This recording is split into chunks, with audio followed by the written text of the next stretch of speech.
You're listening to the Devil Dog Talk Show. This show contains explicit material and is recommended for ages 18 and older for mature audiences only. But hey, it's So the internet. today we have Josh McDermott. Am I saying that right, or is it McDermott? McDermott. There we go. See, I don't know. Yeah. I tricked you. There you go. You kept it simple. Nice. So for you, what is it that you do, and what is your history a bit? Yeah. So, well, a year and a half ago, I would have told you I was a police officer and former SWAT guy and and but I was also super fat and and low on energy and had brain fog. And now I took action and I changed that, and I help others do the same thing. So I tell people, hey, I'm a transformation and business coach. Help people transform their lives. Not a diet coach. I don't do a diet. I help people change their lives, man. We focus on the mindset, the habits, and for all the fellow veterans, they love this, is we keep it super Barney style.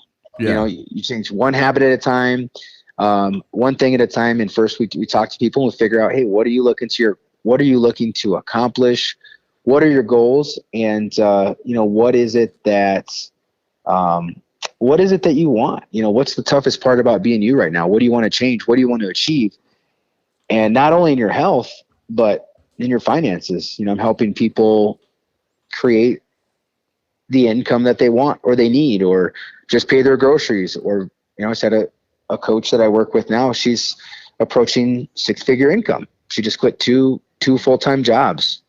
So become a health coach. So that's what I do, man. As I figure out, I'm a problem solver. I figure out, where's the problem? How can I serve? How can I serve that person? Is this a good fit? Is it what they're looking for? And can I add some value to their life? Whatever it is. Nice. Now, even if they're not a client, how can I add value to somebody? See, that's remarkable, because a lot of that's going around, especially, in the social media atmosphere, right? And there's a lot of concepts that are going on, even with the veteran community. Let's keep it, tightened up with the veteran community for perspective real quick, right? For the veteran community, there's a lot of different things going on, like, suck it up, buttercup, just keep going. And it's a derivative of negative mentality, to me, right? Because you being the person that looks at it as the observer, I'm always trying to see, how can we bridge two different types of communities together, and how can we build better positive outcomes, right? So a lot of the times that I talk to people, guests, entrepreneurs, celebrities, farmers, all different types, the main goal for each episode and each guest is to bring this availability and resource that people can reach out to, talk to, see if it's for them. Like earlier this year, we started our sponsor with Plate Muscle Relief Cream, platemusclereliefcream.com. And it's a CBD cream. It's one of the richest CBD creams out there. 7,000 milligrams of pure CBD, no THC, all lab tested, all that good stuff. But for a lot of people that have, chronic pain or chronic anything, whether it be chronic issues with finances, mentality shifts, that are needed, and especially after everything that's happened with the pandemic, I'm like, hey, I don't know how to make big changes well. What I do know is what I do know, right?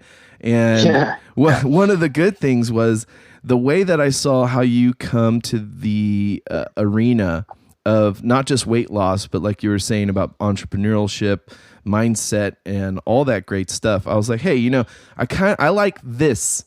I like this more than other things, right? So other things on the internet seem a little too toxic positivity, right?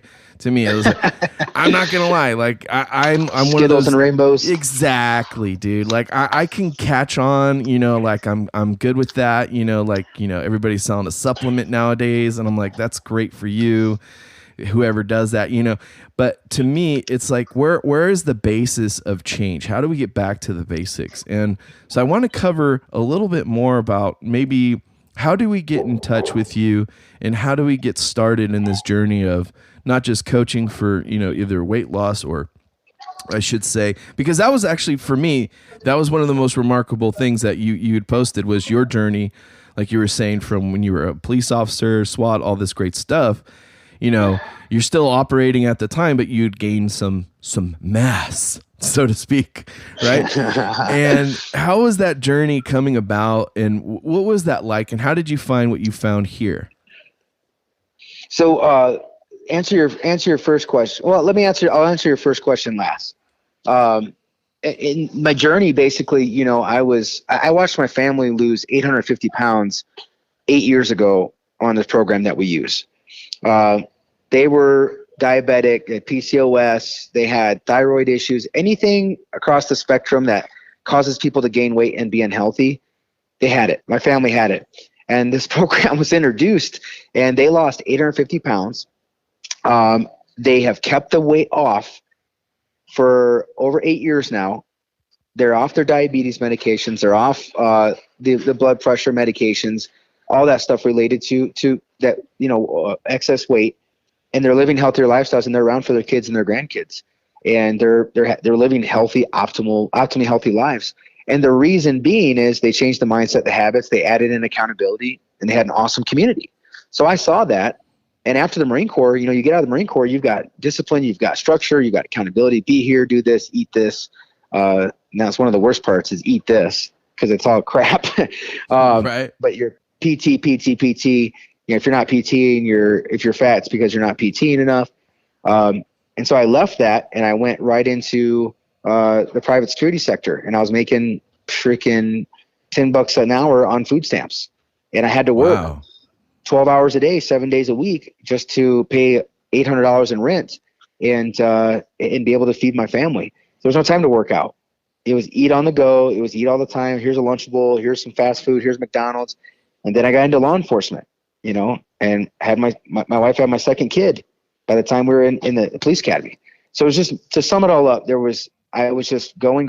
And it's not that I didn't have time, because I think that's a BS excuse. You need to make time for what's important to you. But I didn't have that skill at the time. I didn't have that discipline. I didn't have those habits. So the bad habits were working against me, and I didn't have structure. I didn't have accountability. And I was like, I can outwork my diet. Well, eventually, when I got up to 34 years old, I could not outrun my fork anymore.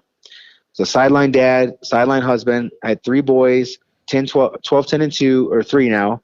And our time together was, Dad, let's play catch. Dad, let's do this. I'm like, shut up, leave me alone. I got to take a nap. Boom, get up, wake up, play Call of Duty with them, order a pizza for their mom, and then order a pizza for me.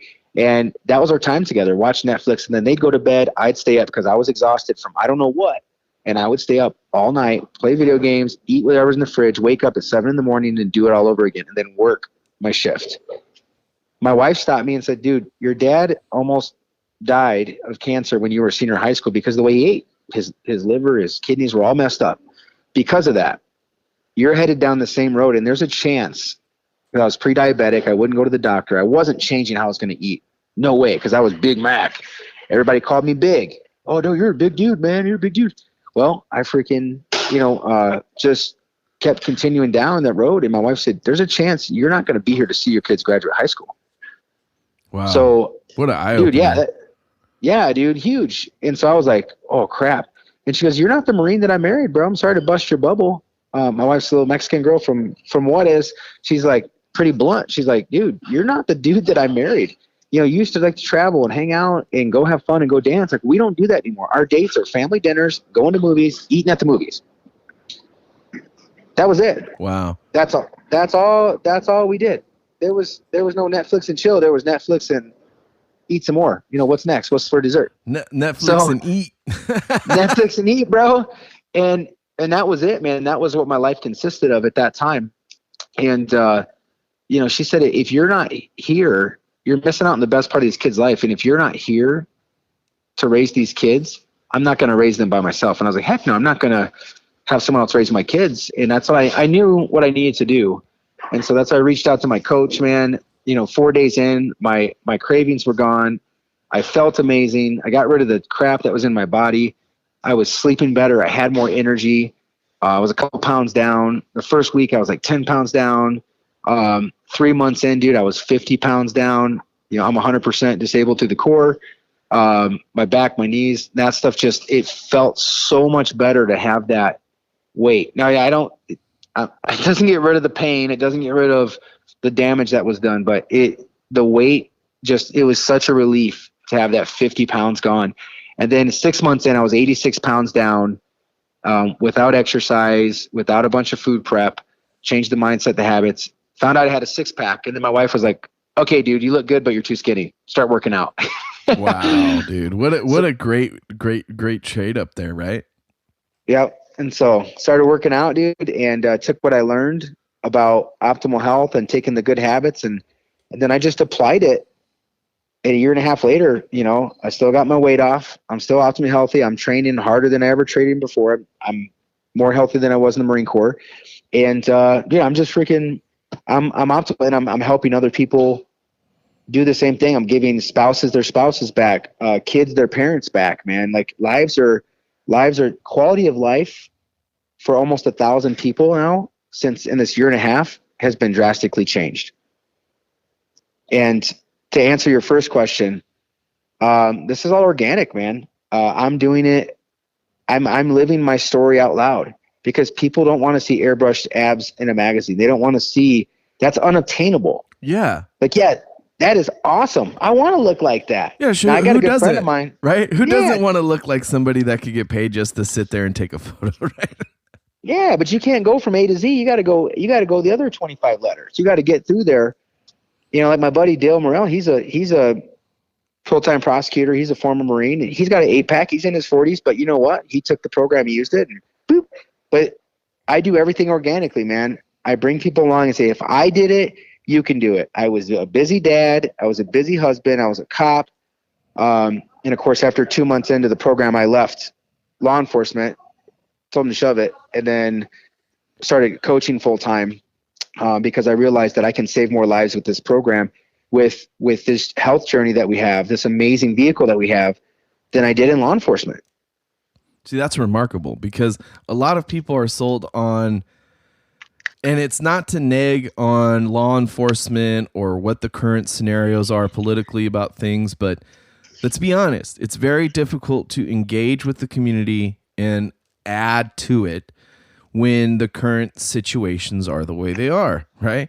So yep. what you're bringing to the table is kind of that same energy, right? That same want to serve, the same desire to help others. And as a corpsman, that's exactly why I went towards being a corpsman, not becoming a Marine or anything else, was I wanted to help others. That was my thing when I was a kid, like medicine, medical, reading those long, weird terms in Latin. I was a weirdo like that. But growing up afterward, I'm looking back and I'm like, well, where did all this energy go? What happened? Right. I was all the way up to 283 pounds this year. And I'm a big boy, like you were saying, the big, hefty guy. But I've always been hefty, right? Like right out of high school before I got in, I got myself from 190. I was graduated with hardly any body fat, right? But the goal in wrestling at the time for me was to gain weight. 275 was the wrestling weight that I wrestled, right? And even though I weighed like $185, $190, my goal was always to gain weight. So after high school, I didn't stop eating the same. I didn't change anything. And I gained up to 254 pounds. So I was a big honky guy. Got into the Navy. Always had to get taped, always had to get measured, and never had an issue because everybody said, well, you're heavy, you're a big boy, blah, blah, blah, blah, blah. You need to go to the weight training, whatever people. And as soon as I go to them, they're like, you don't need to be here. That's dumb. And I'm like, yeah, I kind of figured Navy boot camp isn't exactly the most difficult, but yeah. It is still a boot camp and there's still regulations and you got to meet them. Right. So after boot camp, I was 205, believe it or not. And rolled into the different training systems that we have there for corpsmen out in Camp Lejeune, Camp Johnson, and that. And worked back up to about 225, working out every day, doing the push-ups, sit-ups, and hauling and rucking and working out in the swamps and all the watching out for alligators and cottonmouths, like all that great stuff keeps you alive, keeps your heart rate up, right? And So by the time I ended up back, just kind of into the fleet, I gained weight right away. Gained it right back like that. And I'm not saying I wasn't disciplined, but the food resources wasn't something that I learned very well. I didn't really pick up on that really well until later on, I would say 2008. And after lab tech school, when I was really breaking down the whole carbohydrate, what is a carbohydrate? What is a protein? How is the protein synthesized? How is the carbohydrate synthesized? How are fats? Blah, blah, blah, blah, blah.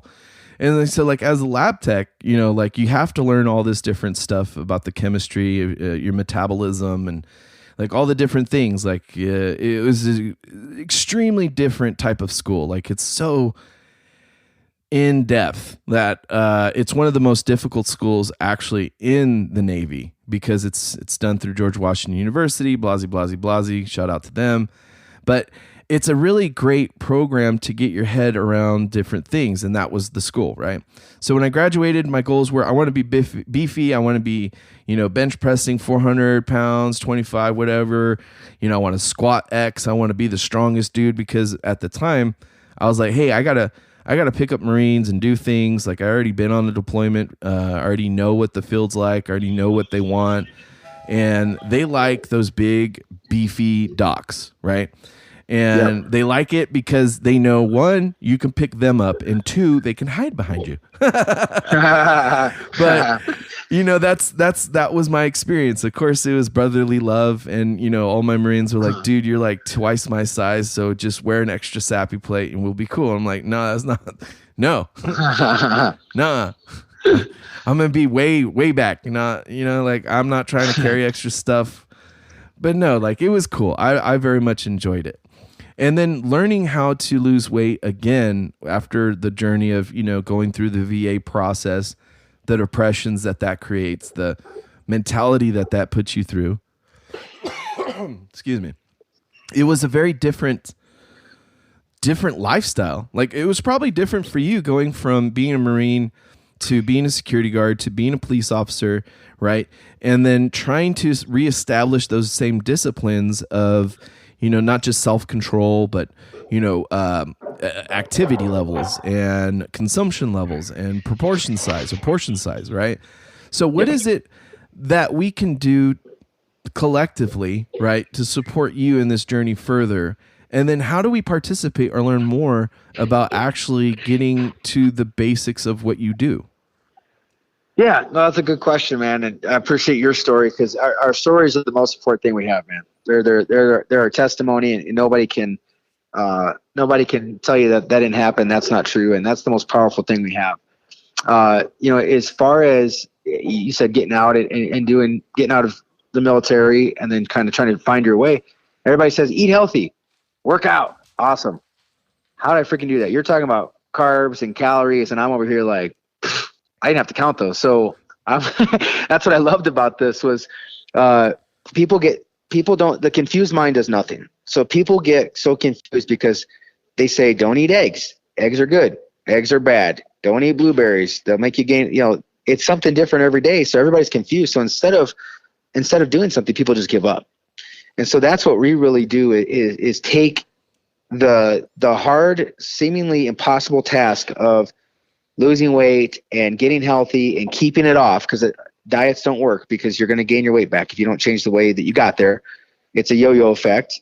We basically have like a 7-step program where, you know, the diets drop you off at 2. They help you lose weight and boop, they drop you off. We take you into optimal health. So what we do is just break things down, super simple, Barney style, changing one habit at a time. The way that you start is to say, hey, I don't solicit anybody. I don't go out and say, hey, you're a big boy. You need to get on my program, bro. No, I live my story out loud. I simply shine as hope and light that if I did it, you can do it.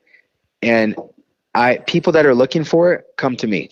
People that want to make a change, they say, bam, I want what you have. How do you do that? How'd you do that? And then we just have a conversation, 20, 30 minutes. It's technically called a health assessment, but we're really just having a conversation of what are your goals? What are you looking to accomplish? Hey, what's the hardest part about being you right now? How can I help you? How can I serve you? I don't try to tell people like, you need to do this, because I don't know what you need. And if I try to give you something before you tell me what you need, I'm just trying to sell you something. And that's not what I'm about. So it starts as a conversation. Hey, man, how can I help you? How can I serve you? What are your goals? What are you looking to accomplish? And if you decide that it's a good fit for you and it's what you're looking for, then we just choose the best path and go from there. And there's several different paths available. So let's just say, maybe for someone like me, like my path, it involved my nutrition. I can work out hard. I know, how to work out hard and persist and do that stuff. But it's all about nutrition. Abs are made in the kitchen. My nutrition sucked. My sleep patterns sucked. So for me, my personalized program was, I was eating 6 times a day, every 2 to 3 hours, no food prep. I had 5 meals provided to me, and I had resources to show me how to make a healthy meal. I was only making 1 meal a day for myself or going out to eat, but I had the resources there that guided me through that. I had a coach for structure, for accountability. Didn't do it for me, didn't yell at me, they just said, hey, this is how you do it. You're going to check in for structure and accountability. And that's the one thing people run from. They want to go to the gym. Awesome. They can do it on their own. Awesome. Bull crap. If you could do it on your own, you would have done it already. Accountability is the one thing that people run from. So accountability is the biggest part, if people would just embrace that. So I had accountability and structure with the coach. I had amazing community. That's actually why I'm here in New Mexico right now. We're celebrating with our community of coaches and clients. Last night, I was in a room with clients. There was 7 of us who lost 400 pounds collectively. Holy crap. Almost 600 if you added my wife and I, 550. So coaching, structure and accountability, community, support, resources. The more you engage with the community, the more encouragement, the more successful you're going to be. The more layers of accountability that we stack, the better the results. The transformation system, and this is the most important, is changing the mindset, changing the habits, teaching you how to not just lose the weight, but transition from weight loss. And this is where it blows people's mind, is that we teach people to do this on their own with their own food so that it's sustainable, not depending on other people, not depending on, other people for your food, but actually taking this, changing the mindset, changing the habits, losing the weight, right? And I help people gain weight too. If they need to gain weight, I can help with that. We can gain it healthy. Helping people that are diabetics, thyroid, stuff like that. Nursing moms. I mean, we've got everything, man, that we can help everybody. So taking those mindset and those habits and helping them not just lose the weight, but transition from weight loss into an optimally healthy life, living a healthy life past weight loss, not gaining it back. And then last but not least, the nutrition system, depending on what their goals are. For me, eating 6 times a day, no exercise, no food prep. I built in some healthy steps, some healthy physical habits for me. And then once I lost my weight, I started working out, but it was a no-brainer. I ate the food. I drank the water. I learned to change one habit at a time. I did it over 6 months, and I came out a year and a half later. I'm living my best life, man. And then I started helping other people do it 2 weeks before I started my program, because that was the accountability I needed. Nice. So pouring yourself into something. Yeah. Like, I'm sorry, you said it best. You needed the program, and you poured yourself into that, and became, from what I could hear, a leader through example. Right. And that's something that I really, really pegged on, because for me, I don't like seeing, shredded guys selling crap on Instagram, million times a night, talking about raw liver this, raw testicle that, or whatever. And I'm like, yo, that's great for you.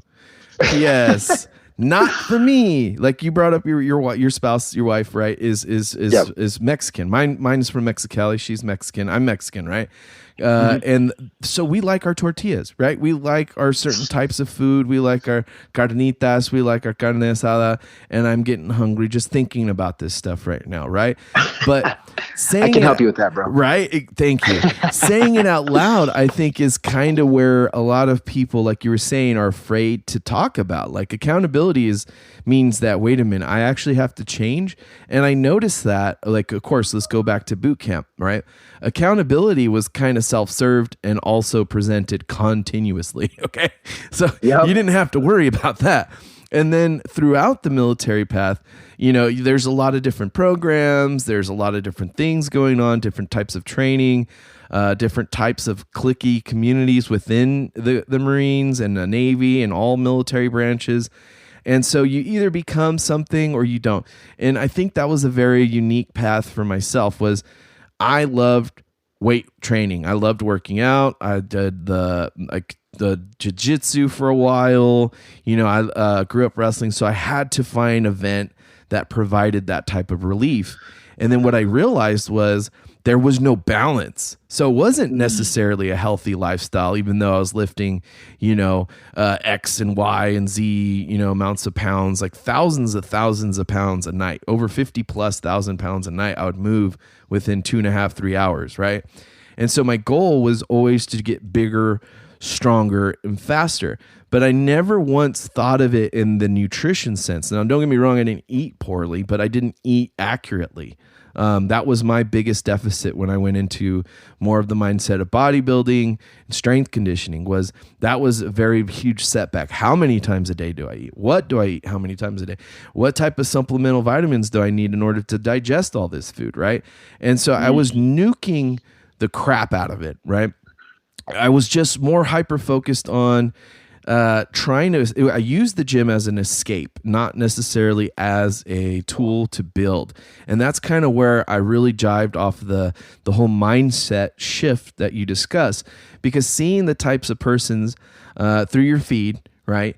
And, reaching out, learning a little bit about the program, learning a little bit about yourself, and just, hey, what's going on with that? That's really interesting. I like this. This is, and hearing your story today, I go, wow, that doesn't seem improbable, or impossible. Like you were saying, you had family members that had, diabetes and other preconditions, and things that a lot of America, everybody talks about nowadays, right? We want to get people in a healthier mindset so that they're more successful towards their path or journey that they want to accomplish. And I really respect the shit out of that. Like, no joke. I really respect that, because to me, you're not just proposing that, hey, here's a problem, and B, I'm the solution. You're saying, hey, let's figure out some more things. Like how else do you feel about your journey? Like you were bringing up the whole entrepreneurship, that you help people find ways to get them not only paying their groceries, but 6-figure incomes, multiple incomes, streams of incomes. And I love that, because what I've learned? I love money. Okay. I learned that I love it. I don't love the fact that it's, the root of all evil, blah, blah, blah, blah, blah.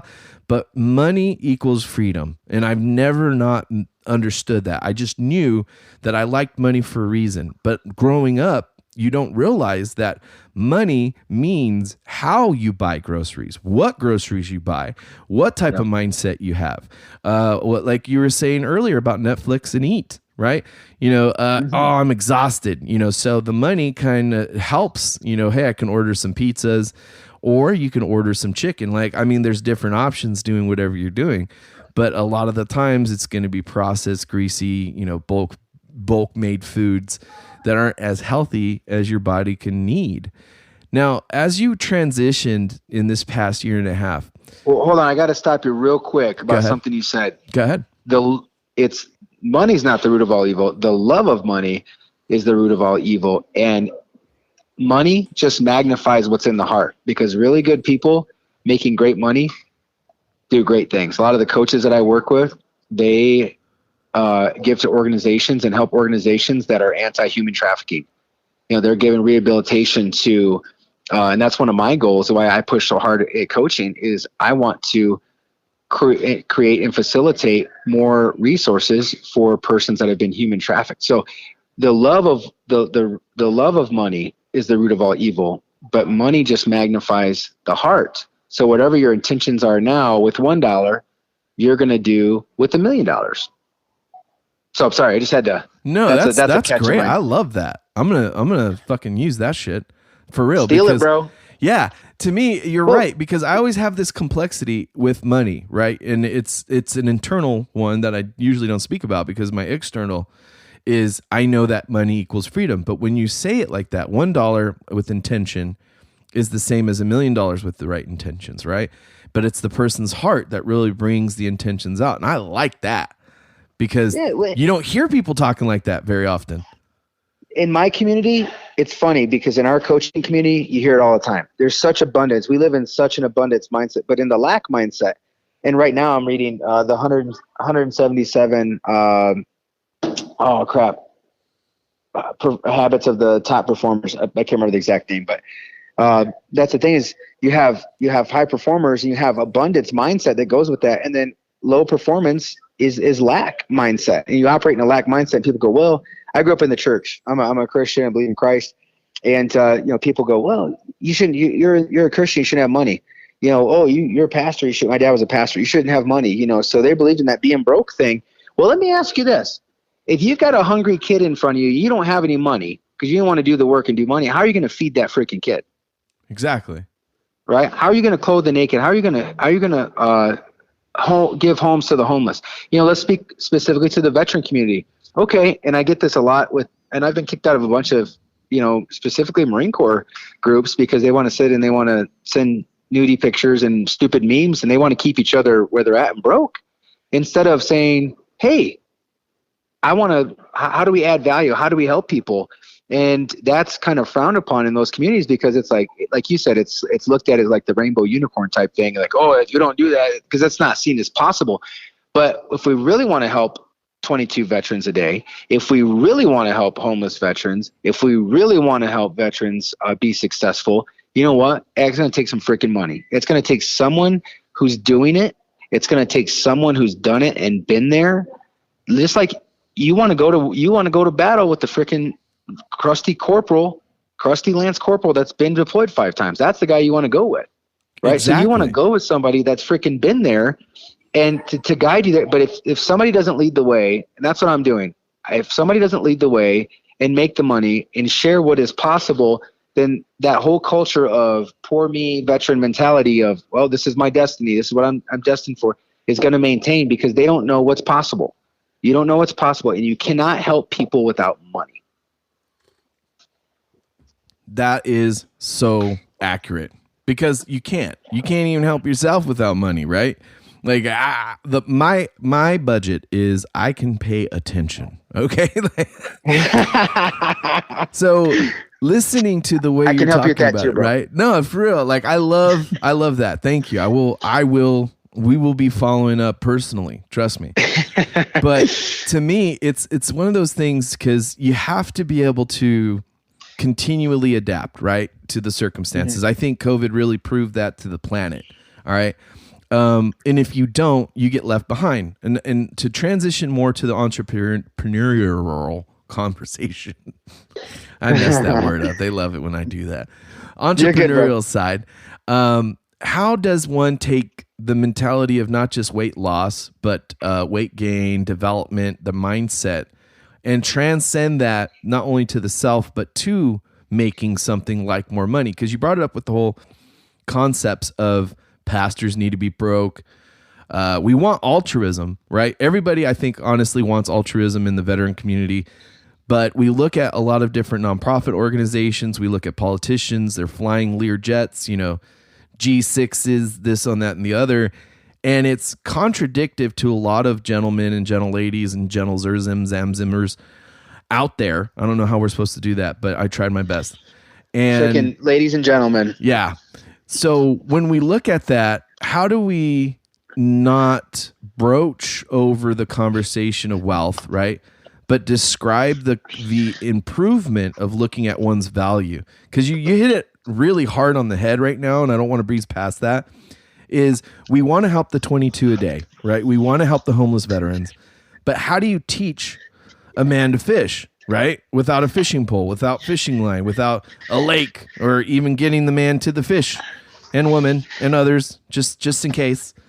But to make the point, how does one take that from the venture of like weight loss into an entrepreneurial aspect?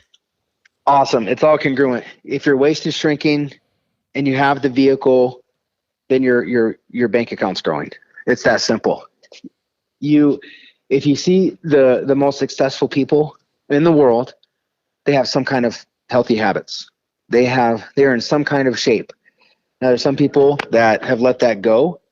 And I guarantee if you were to do analytics of their bank account, it's probably a mirror image, because when you look better, when you feel better, people are attracted to you. You project what's inside. If you feel like crap, you show up like crap. So I'm going to be really specific in what we do, how my life changed. As a police officer, right? I could only work overtime. I could only work so many hours in a day, like physically. And then I was out of shape. So that was even cut down, and my quality of work was cut down. And I was only capped at $31 an hour. I was only capped at, when I worked overtime, like $40-50 an hour. Like that, they put a limit on what I could do. Well, when I started getting healthy and I started creating income from coaching. Now the disclaimer, I'm going to just start all this with a disclaimer for coaching, is that I don't guarantee anybody's success. I don't guarantee anybody money, but I do guarantee this: you reap what you sow. You do the work, you follow the system, you get paid. You don't get anything. So that's my disclaimer. This ain't a freaking lottery ticket. But when I started getting healthy, my mindset shifted. My mindset changed from a lack of, oh my gosh, got to pay the bills. Oh my gosh, got to make this money. I got to go to work to do this, to, oh my gosh, like personal development, right? Listening to podcasts, listening to, more of the word, getting the Bible in me, getting more of just more personal development. So as I was getting healthy and said, hey, I'm going to be a health coach, people started coming along. I had a mentorship team. Dan and Megan Valentine, they have a $350 million business. And I've learned that you become like who you hang around. If you hang around 4 broke people, you'll be the 5th. If you hang around 4 unhealthy people, you'll be the 5th. I guarantee it. $10 million. I guarantee. You show me your friends, I'll show you your future. I won't charge you anything. So you're free on this show, but I'm just telling you, show me your friends. I'll show you your future. And as I was getting healthier, I had this mentorship that was showing me how to help other people do the same thing. Also work on my personal health, but my personal development at the same time. And I was growing. So your health is congruent to your lifestyle, to your finances. Because when your waist is shrinking, your business is growing, because you're more attractive, not just physically, like not that people don't want to do business with overweight people. I'm saying this is that you show up different. My confidence was, even though I was a police officer, I thought it was huge. My confidence was launched as I started losing more weight and I started taking my shirt off more. I started seeing a 6-pack and I felt better. My confidence went up. Therefore, my business grew. I helped more people. I projected that confidence to others. People started, and this is the thing, people started borrowing my belief that I did it, they could do it. Because then I started seeing the money behind it. I was like, oh my gosh. And that's the coolest thing, is the way that I make money as a coach is I don't make anything unless someone's life's changed. So every dollar that I make is tied to weight loss. To somebody getting healthy. And that could equal pounds lost. That could equal transitioning to a healthy lifestyle. But every dollar made is a life changed. So if you're not where you want to be financially, if you're not where you want to be in your life, you got to start with your health and your personal development, because nothing's going to change until your mindset does. In law enforcement, in the Marine Corps too, you would say, hey, when crap hits the fan, you're going to revert to your lowest form of training, and your body's not going to go anywhere your mind hasn't been. And so that's what, as a police officer, we're constantly running through scenarios in our head. Like, okay, if there's a shootout here, I'm going to go here and do this. Same thing. If your mind is only trained to work 9 to 5, and you're expecting a certain amount of income each week for the certain amount of hours that you work, guess what you're always going to do? You're always going to go work your 9 to 5. You're always going to go out and eat. You're always going to spend the same amount of money, job, just over broke, and you're going to stay in the same situation, because nothing changes unless you do. You have to change the mindset. You have to change your habits. Your habits make you or break you. So I can't speak to any other health programs. I can't speak to anything else. I have people that tell me, well, I'm going to go try this, then this and that. And I'm going to go to the gym. And I'm like, cool, man, you did that the last 30 years. It hasn't worked. So what are you expecting is going to be different? Doing the same thing over and over and over, expecting different results, is insanity. Yes, it literally is. It's defined as such. You're doing the same thing over. So I can't speak to anything else, brother. All I can say is this, is that healthy mindset, and this, we have the vehicle to do it, is the healthy mindset. You start changing your mindset, your habits. You literally just live out loud for the accountability, which helps you on your health journey. But then you also get to share this amazing gift with other people, and you grow as a person. And if you follow the system, your finances will grow. It's just that's all I can speak to, man. Because it seems like it takes, for me, what it seems like it takes that energy of self-doubt, and it creates self-value. And that's something that I really believe in, because you're right. When you lose weight, not just physical weight, when you lose mental weight, when you lose emotional weight, you tend to soar above the clouds in different ways that nobody really, you can't believe. Like, honestly, sometimes I think that my most successful moments in life were when I didn't know what I was doing, but I trusted in the process, right? Yep. And trust the process. Exactly. And that's something that I think a lot of us, not just those who've come out of the military, but a lot of us older gentlemen, older ladies, 30, 40 years old, we've tried the gym. We tried the diets. We tried the pills. We tried the, no eating after 6 o'clock, or we tried the, this fad diet, that fad diet, or, hey, this type of business, or that type of business, or this type of personal growth, etc. But it never really keys into the self. And I noticed that because there's 2 programs that I'm very interested in. Well, yours, of course. And then the other one is the VA's Move. And that's something that's presented by my doctors, by a lot of VA doctors. But it's a very overwhelmed program, and I don't necessarily know it. I'm going to be going through the orientation here soon and learning about it and whatnot. But it doesn't seem like a good fit for me. Right. It seems like a good fit for the geriatric, like older, comorbidity. But even then it's more or less like, make healthy choices. Instead of drinking soda pop, drink water. And I'm like, well, no, duh. Yeah. No, duh. Yeah. Come on. Well, that's the thing when you're addicted to it, though. The sugar in it keeps you going back. And that's a whole nother conversation of if we could do it on our own, we would just do it. We got to get that stuff out of our system. And you keep going back because your body's addicted. And unless you get rid of that and then change the habits to support that, once you've detoxed and got that stuff out, nothing's going to change. And, I always say this, people, do what's best for you, do what you think is best. But first of all, before you get into something, show me the results. Show me the results of that program. Show me the results of that person. I'll never dog anybody else. I'll never dog any other programs, but just look for yourself, show me the results. Right. Like I don't want to, okay, here's me. I don't want to do something that I have to pour my efforts into where everybody that's doing it is driving a Corolla, right? Yeah. I love a Corolla. Don't get me wrong. And this is just metaphorically speaking. Okay. This is talking about the mindset body. I'm using the Corolla as kind of a low budget, but yet consistent, pretty well-rounded, could be banged up quite a few. I use the 87 Honda, bro. Oh, 87 Honda. Wow.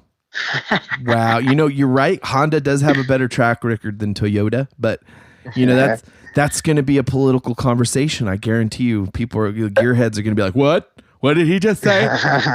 Honda over Toyota? I'm not qualified to have. Well, exactly. But this is why we use metaphors, right? So let's use the metaphor of a vehicle, right? I don't want to be the guy driving in the minivan, all right, or whatever type of style anybody else has. Like, I want my own style. I like a truck. I like a good, strong truck, right? And for me, that's kind of how I want my mindset and body to be. I want to be able to lift things. I want to be able to do things. I want to get the work done. But at the end of the day, I want it to be not just low budget. Like, I don't want cloth seats. I want some nice leather. And I want an air conditioner that works. I want a sound system that if I get bored, I can go listen to.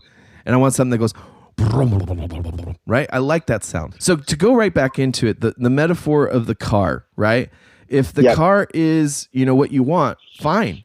But I find that more often than not that most people drive what they can afford, not what they want, right? Come on. Exactly. Preach. And so to me, I think that if people were to take the same, same perspective of, I want this and I want that, and to coalesce with that drive, that vibe of, hey, this isn't good enough for me and my family, right? Like, for a guy like me and seemingly like you decided like, hey, Netflix and eat isn't what I want. And your wife, stepped it up and was like, hey, pendejo, look at this. Like, you ain't going to be around, bro. Like, my wife did the same thing to me about alcohol when I started the journey about, getting help for PTSD. I'm very open about it. Like, I was drinking bottles of tequila, bottles of vodka a night, not all in one night, but a bottle a night. Right. Yeah. And it was something that was not normal exterior to the military and exterior to, the people that I surrounded myself with. Like you said, show me 4 of your friends that are drinking every night and you'll be the 5th. Now, bro, I had a 5th and I drank it. Right. Yeah. But, exactly. But the difference is, well, how do we become something other than to provide for the ones we love? And I think that it gets caught up, like, a lot of mentalities, personal issues, family vibes, family values, ethics, morals. But if you're not putting yourself out there, like, I don't judge, Jimmy John who's eating bull testicles and raw liver. No, that's great for Jimmy John. What I need something for Joey, though. You know what I mean? And if you're listening, I think you need something for you. And for you, Josh, coming from such a wealth of experience and being a veteran, being a Marine, and then going to law enforcement, you could speak volumes to the conditioning of both, right? I've seen fat, plumpy Marines, right? I've seen fat, plumpy sailors. I see fat, plumpy cops, right? And what I think that has a lot to do with is self-perceived value. And that's where I really like to come off and like build rapport, build people up, have them present who they are and what they offer to the community, and then have them approach the resource table. How does a listener, let's say, North Carolina or Virginia or New Mexico or anywhere, because we get listens all around the world. How would somebody connect to this type of program in yourself? Do you have links, websites, all that kind of good stuff? Yeah. So I want to jump on something real quick, and is the car metaphor. Hey, you know what? People say, well, it's too expensive to get healthy. It's too, bull crap. You're eating your health. I tell people right now, you're paying a BMW car payment, but you're driving an 87 Honda. You're paying for the way that you feel. You're paying. I was eating my kids' college fund, right?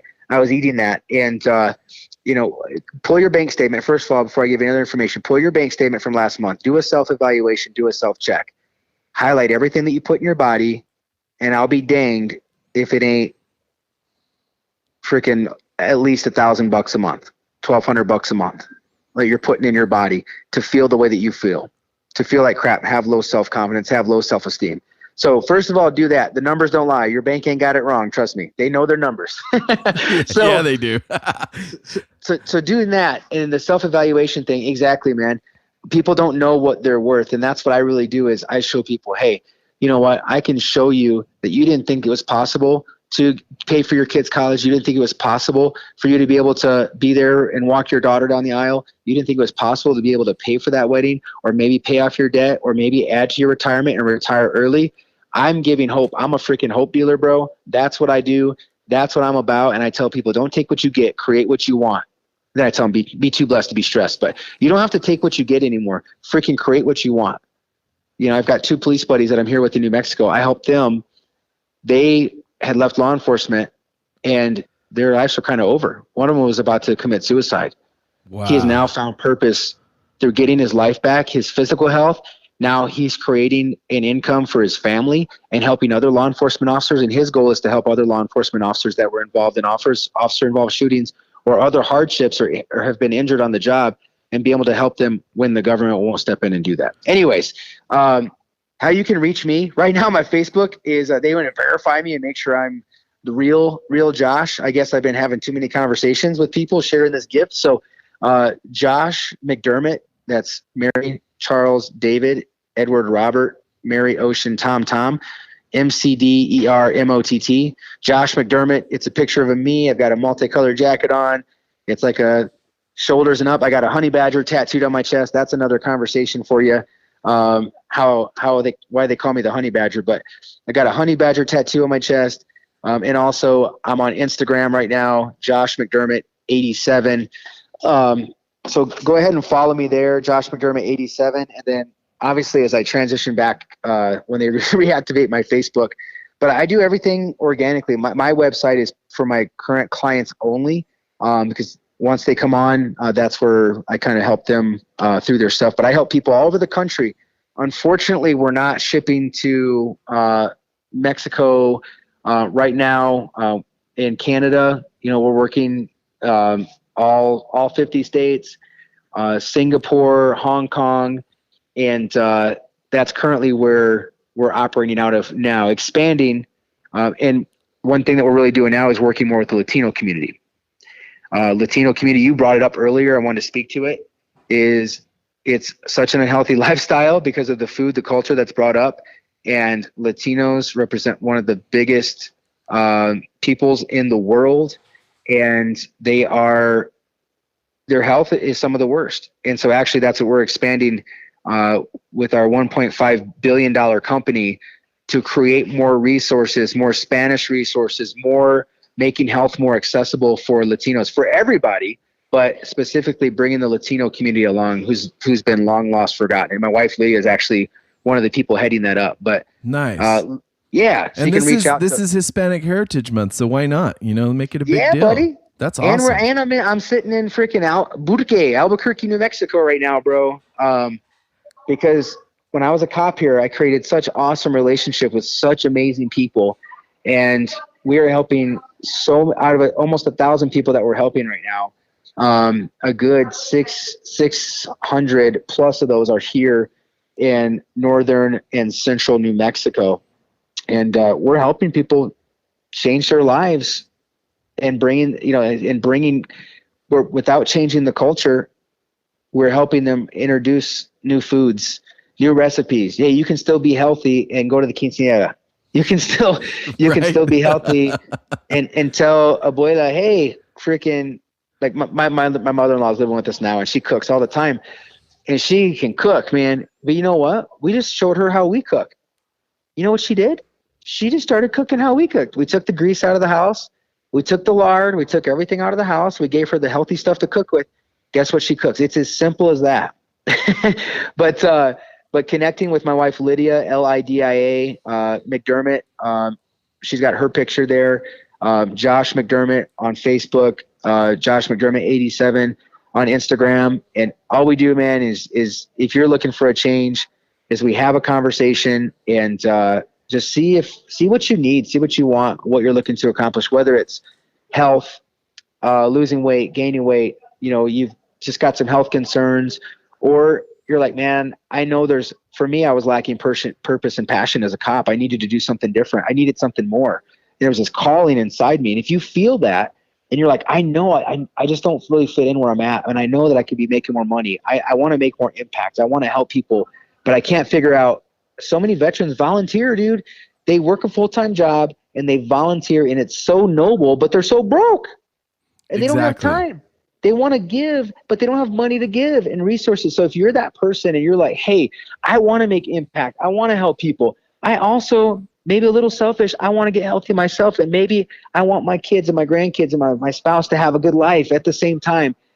You can do all things at once. You can make a good income and not feel bad about it.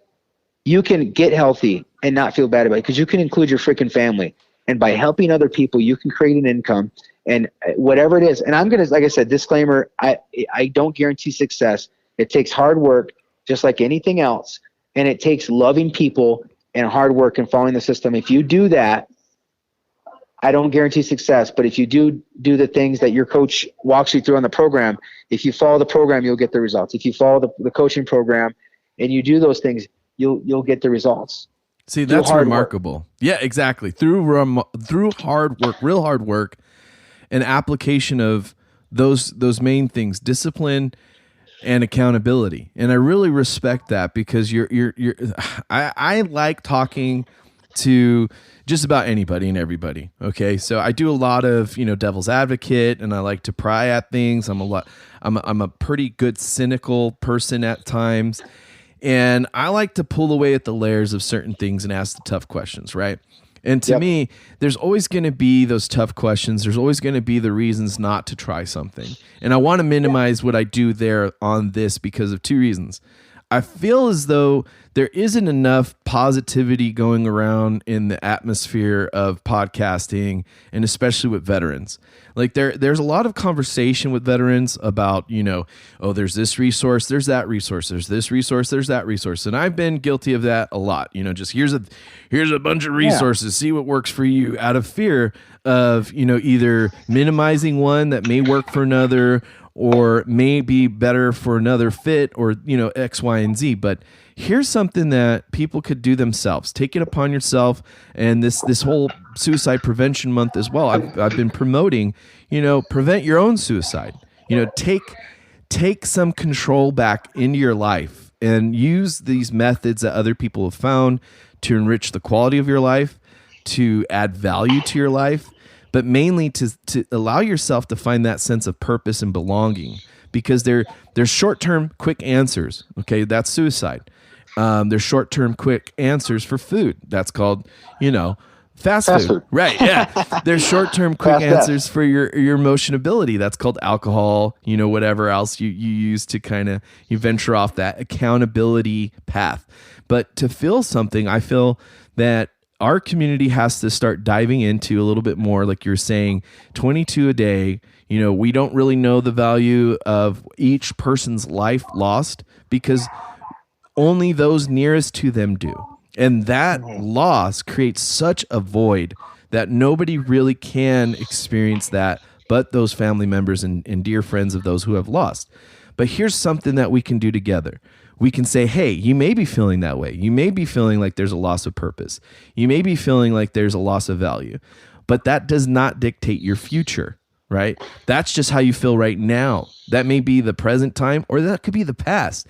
There's a great philosopher that says we spend a lot of our time living in the past and in the future while missing out on the present, right? And something valuable to what you promote and how you discuss it and how the program is structured, that I feel is going to be a really great addition to the community as a whole. And to bridge off to that, I would love to have you back on. We're running out a bit of time here, but have you back on, continue with the conversation offhand with myself here. And then let's look into some getting some access resource to our listeners as well as to yourself. And let's see what we can get going there. Yeah, and I know we're you said a tight 30, we're like a tight 50 now, but I just want to say, why don't we start changing the mindset and the conversation about veterans? Every time we talk about veterans, it's the 22. Every time we talk about in reference to suicide, every time we talk about veterans, it's, oh man, disability. It's and I'm guilty of this too. And it's oh man, veterans, and they need this and that, and it's always need. How about we as veterans become the resource?